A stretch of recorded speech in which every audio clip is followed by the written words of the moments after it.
Les frères Williams envoient l'Athletic Bilbao en finale de la Coupe d'Espagne en disposant de l'Atlético Madrid sur le score de 3-0 avec 2 buts des frères Williams. Mais les gars, dites-moi, qu'est-ce qu'ils veulent enfin ces frères Williams? Vous me direz qu'ils sont frères, c'est normal, du même père, de la même mère, mais ils évoluent dans un même club pour leur carrière professionnelle. L'un a choisi le Ghana, leur pays d'origine, l'autre a choisi l'Espagne, mais leur connexion actuellement sur le terrain, les gars, fait dégâts. Ça fait vraiment dégâts que ça soit en Liga, en Coupe d'Espagne, on n'en parle pas parce qu'ils ont disposé dès les huitièmes de finale du Barça. C'est eux qui ont éliminé le FC Barcelone. Et aujourd'hui, en demi-finale de la Coupe d'Espagne, ils éliminent l'Atlético Madrid sur le score de 3-0. Ils sont sur une forme, les gars, ils sont intenables actuellement, les frères Williams. Dès la 13e minute de jeu, c'est Iñaki Williams qui ouvre le score sur un service, ou en tout cas sur un centre de son jeune frère Nico Williams. Et à la 42e minute de jeu, juste avant la pause, c'est au tour de Nico de doubler la mise sur une passe décisive d'Iñaki Williams. Donc c'est tout simplement fabuleux. Que rêver de plus? On ne peut pas rêver plus que ça. Ça me rappelle peut-être Kylian Mbappé qui rêve ou qui rêvait d'avoir son frère, son petit frère étant Mbappé à ses côtés, d'évoluer dans un même club pour leur carrière professionnelle. Bon, après, on verra ce qui va se passer parce que Kylian va partir au Real Madrid. Est-ce que Ethan va le suivre? Ça, on le verra. Il y a même des rumeurs disant qu'ils sont déjà en contact pour signer le frère Ethan Mbappé. Bon, on y reviendra si toutefois on a des informations plus sûres que ça. Mais revenons en Espagne, à la Coupe d'Espagne, où l'Atlético Bilbao a été aujourd'hui intenable face à cette équipe très faible de l'Atlético Madrid qui, depuis la blessure, moi j'ai fait le constat, depuis la blessure de leur légende, oui, c'est la nouvelle légende de l'Atlético Madrid, Antoine Griezmann, depuis qu'il s'est blessé, on ne reconnaît plus l'Atlético Madrid. On ne reconnaît plus cette équipe de l'Atlético Madrid. Et aujourd'hui, l'Atlético Bilbao, ils sont sur une forme, comme je le disais tout à l'heure, intenable. À l'aller, ils avaient battu donc l'Atlético Madrid sur le score de 1-0. Et aujourd'hui, à domicile, ils remportent le match retour sur le score de 3-0 avec, comme je vous l'ai dit, 2 buts des frères Williams.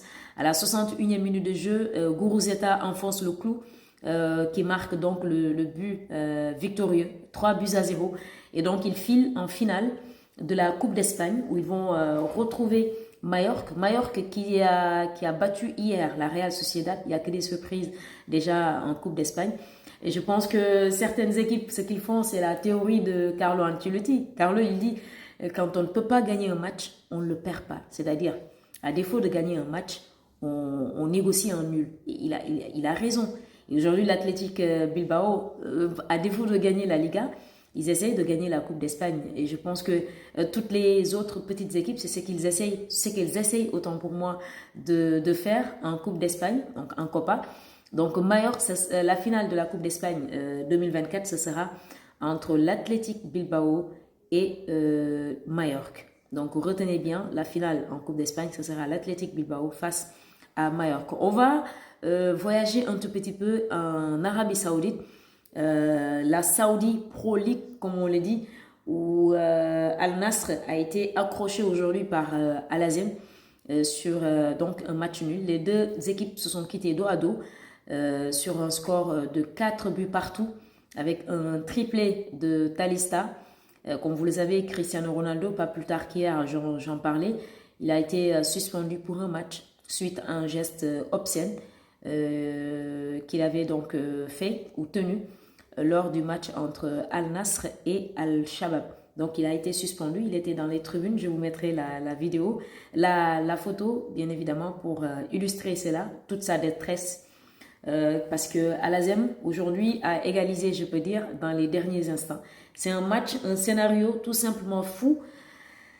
Al Nasr qui donc a été accroché et l'information c'est que si toutefois demain il y a le classico entre Al Hilal et Al Ettifaq, Al Hilal de Khalid Koulibaly et Al Ettifaq de Karim Benzema, si toutefois Al Hilal remporte le match ou le classico de demain, ils auront 9 longueurs d'avance sur Al Nasr. d'où la détresse de Cristiano Ronaldo dans les tribunes tout simplement. Retenez bien aussi, chers Sénégalais, que Sadio Mané a marqué le 4e but de Al Nassr sur penalty, mais malheureusement Al Azem a égalisé dans les derniers instants. Donc, qui accroche Al Nassr comme je viens de vous le dire. Donc, n'oubliez pas de liker, de partager, mais surtout de laisser vos avis en commentaire, les gars.